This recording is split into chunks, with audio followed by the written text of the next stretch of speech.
এখানে ভেরিয়েবল বা চলক, ভেরিয়েবল বা চলক হচ্ছে যার মান পরিবর্তনশীল, অনির্দিষ্ট কোনো মানকে বলা হয় চলক। এই চলককে বলা হয় অপারেন্ট, অপারেটর অপারেন্ট, এবং কনস্ট্যান্ট বলে এক্সপ্রেশন, এক্সপ্রেশনের একটা অংশ অপারেন্ট বা চলক। এখানে চলক প্রধানত দুই প্রকার হতে পারে, চলক দুই প্রকার। প্রথমকে বলা হয় লোকাল ভেরিয়েবল, লোকাল ভেরিয়েবল আর global variable. Global variable, local variable হচ্ছে যে ভেরিয়েবল বা যে চলককে কোনো একটা ফাংশনের মধ্যে ঘোষণা করা হয়, এই চলকগুলোকে বলা হয় গ্লোবাল লোকাল ভেরিয়েবল। আর যে ভেরিয়েবলকে ফাংশনের বাহিরে ঘোষণা করা হয় সেই ভেরিয়েবল গুলোকে বলা হয় গ্লোবাল ভেরিয়েবল। লোকাল ভেরিয়েবল এবং গ্লোবাল ভেরিয়েবল ঘোষণা একই রকম। এখানে লোকাল ভেরিয়েবলকেও ঘোষণা করা হয় আইএনটি দ্বারা, এ ধর দুইটা চলকে ঘোষণা করলাম, এই এবির মানটা পূর্ণ সংখ্যা হবে। গ্লোবাল ভেরিয়েবলকেও আইএনটি দিয়ে এবি, এই একই ভাবে ঘোষণা করা হয়, কিন্তু অবস্থানের উপর ভিত্তি করে লোকাল ভেরিয়েবল এবং গ্লোবাল ভেরিয়েবল। লোকাল ভেরিয়েবল যদি সহজ ভাবে বলি, এই মেইন ফাংশনের ভেতরে যে ভেরিয়েবলকে ঘোষণা করব সেটা লোকাল ভেরিয়েবল, আর মেইন ফাংশনের উপরে বা ফাংশনের বাহিরে যে ভেরিয়েবলকে ঘোষণা করব সেটাকে বলবো গ্লোবাল ভেরিয়েবল। লোকাল ভেরিয়েবলের কাজ হবে শুধু এই যে ফাংশনে ঘোষণা করব ওই ফাংশনের ভেতরে, আর গ্লোবাল ভেরিয়েবলের কাজ হবে সম্পূর্ণ ফাংশনটার সম্পূর্ণ প্রোগ্রামটাতে। এই হলো লোকাল আর গ্লোবাল ভেরিয়েবল। আচ্ছা, চলক নামকরণের কিছু নিয়ম, এই প্রোগ্রামে আমরা যে চলকগুলো ব্যবহার করব এই চলকের নামগুলো কি হবে, এগুলো কিছু নিয়ম আছে। তাহলে চলক নামকরণের নিয়মের মধ্যে আছে যে চলক নামকরণে চলকের নামের মাঝে আন্ডারস্কোর এবং ডলার ছাড়া, আন্ডারস্কোর এবং ডলার, এই সিম্বলটাকে বলা হয় ডলার। এই আন্ডারস্কোর এবং ডলার ছাড়া অন্য যে সিম্বল গুলো আছে, অন্য যে প্রতীকগুলো আছে এগুলো ব্যবহার করা যাবে না, শুধু আন্ডারস্কোর এবং ডলারটা ব্যবহার করবো। আন্ডারস্কোর একদম নিচ দিকে হবে, নিচ দিকে, আর মাঝামাঝি হলে সেটা হাইফেন। এবং এই চলক নামকরণে এই যে @ হ্যাশ স্টার মড এরপর হাইফেন, এই যে ইটিসি যে সিম্বল গুলো আছে এই সিম্বল গুলো চলক নামকরণে ব্যবহার করা যাবে না। যেমন এখানে যদি ইন্টিজার দিয়ে আমরা এরিয়া দেই, এটা বৈধ চলক, কিন্তু যদি ইন্টিজার দিয়ে এরিয়ার জায়গায় মড দিয়ে এ দেই, এটা অবৈধ, কারণ এই চলকের নামের মাঝে মড চিহ্নটা আছে। আবার ইন্টিজার দিয়ে এখানে যদি a_b দেই, এটা সঠিক, কিন্তু ইন্টিজার দিয়ে a হাইফেন দিয়ে দিই, এটা অবৈধ চলক, কারণ আন্ডারস্কোরটা একটু নিচে থাকবে, আন্ডারস্কোর থাকলে বৈধ, ডলার সিম্বলটা থাকলেও বৈধ হবে। ইন্টিজার দিয়ে যদি এখানে $b দেওয়া হয় এটা বৈধ, কিন্তু যখন ইন্টিজার দিয়ে a@b দেব, এই যে সিম্বল গুলো চলকের নামের জায়গায় এই সিম্বল গুলো ব্যবহার করলে এই চলক গুলো হবে অবৈধ। চলক নামকরণে শুধু আন্ডারস্কোর এবং ডলার ব্যবহার করা যাবে। এরপর দ্বিতীয় নিয়ম যদি বলি, এই চলক নামকরণে চলকের নামে প্রথমে কোনো সংখ্যা দিয়ে শুরু করা যাবে না, ডিজিট বা কোনো অঙ্ক, কোনো সংখ্যা দিয়ে শুরু করা যাবে না। চলকের নামকরণে চলকটা অবশ্যই অক্ষর দিয়ে শুরু করতে হবে। যেমন এই যে এখানে লিখলাম, আচ্ছা দেখো, অক্ষর দিয়ে শুরু করতে হবে, অক্ষর দিয়ে শুরু হবে। এই যে এখানে লিখলাম ইন্টিজার দিয়ে এরিয়া, কিন্তু কেউ যদি এখানে ইন্টিজার দিয়ে 1 দিয়ে দেয় এটা অবৈধ, মানে চলকের নামের প্রথমে সংখ্যা আছে, এখানে দেওয়া যাবে ইন্টিজার দিয়ে a1, 1 এ দেওয়া যাবে না, a1 দিতে পারো।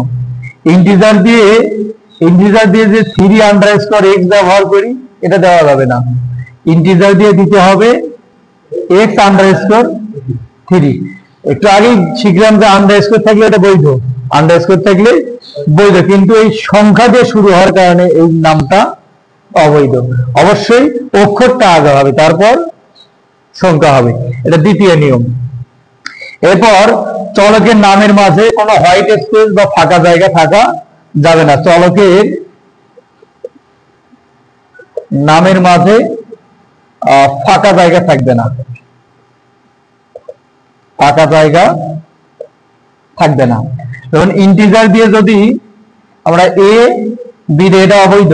এই চলকের নামের মাঝে এই হোয়াইট স্পেস ফাঁকা জায়গাটা রাখা যাবে না। অবশ্যই এখানে আন্ডারস্কোর অথবা ডলার অথবা কমা ব্যবহার করতে হবে। একাধিক চলক হলে কমা দিয়ে সেপারেশন করতে হবে, এটাও অবৈধ। কিন্তু ইন্টিজার দিয়ে যদি এ কমা বি দেয়, এটা বৈধ। এই ফাঁকা রাখছি, ফাঁকা রাখা যাবে না। আবার ইন্টিজার দিয়ে এখানে যদি এ আন্ডারস্কোর বি দেয়, এটাও বৈধ, ফাঁকা থাকবে না। এই হোয়াইট স্পেস বা ফাঁকা রাখা যাবে না। এরপর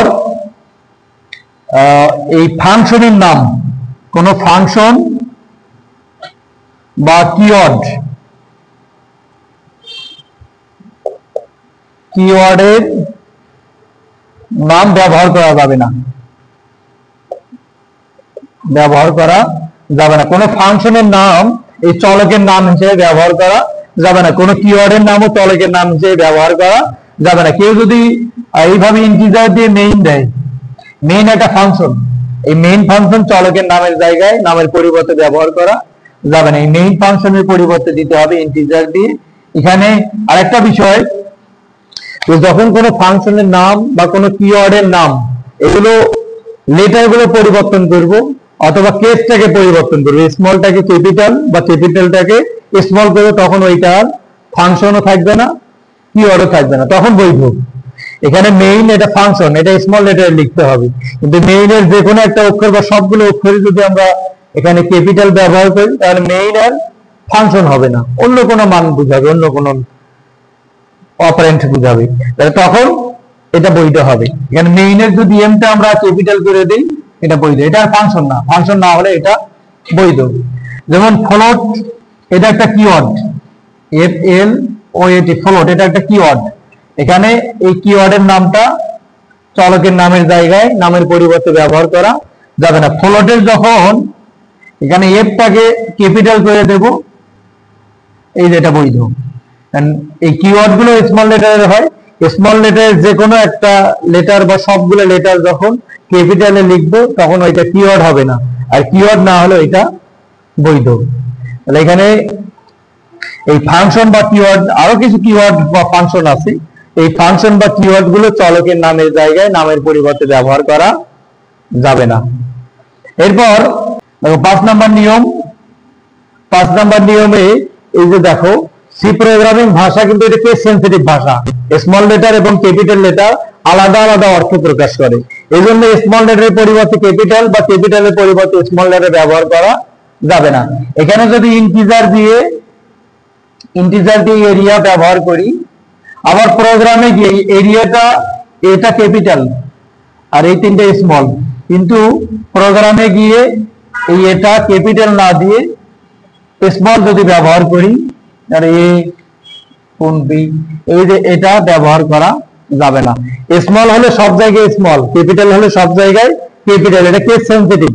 স্মল এবং ক্যাপিটাল লেটার গুলো আলাদা আলাদা অর্থ প্রকাশ করে, এজন্য এই স্মল লেটার ক্যাপিটাল লেটার এলোমেলো করা যাবে না। এরপর আরেকটা নিয়ম, এটা অবশ্য খুব বেশি প্রয়োজন না, যে চলকের নামকরণে 31টার বেশি অক্ষর ব্যবহার না করাই উত্তম, তবে এর বেশি ব্যবহার করা যাবে। কিন্তু আমরা যে প্রোগ্রামিং ভাষায় যে চলকগুলো ব্যবহার করবে, এই চলকগুলো 31টা অক্ষর আসবেই না। হ্যাঁ, অক্ষরই আছে আমাদের কয়টা? 26টা, তাহলে 31টার কোনো প্রয়োজন নেই। তবে আরেকটা বিষয়, যে একাধিক চলক যদি হয়, চলকের মাঝে কমা ব্যবহার করতে হবে, এবং একই নামে একাধিক চলক ব্যবহার করা যাবে না। একই নামে একাধিক চলক থাকবে না। যেমন ইন্টিজার দিয়ে এখানে এ কমা যদি এ দাও, এটা অবৈধ, এটা থাকা যাবে না। এটা এইভাবে দিতে পারে, ইন্টিজার দিয়ে এ কমা বি, অথবা এখানে দিতে পারি ইন্টিজার দিয়ে এ কমা এ। স্মল আর ক্যাপিটাল যদি করে আলাদা অর্থ প্রকাশ করবে, এভাবেও দেওয়া যাবে। কিন্তু এই একই নামে একাধিক চলক প্রোগ্রামে থাকা যাবে না। এগুলো এমসিকিউ এর জন্য খুবই গুরুত্বপূর্ণ এবং বিগত কয়েকটা বোর্ড প্রশ্ন ছিল।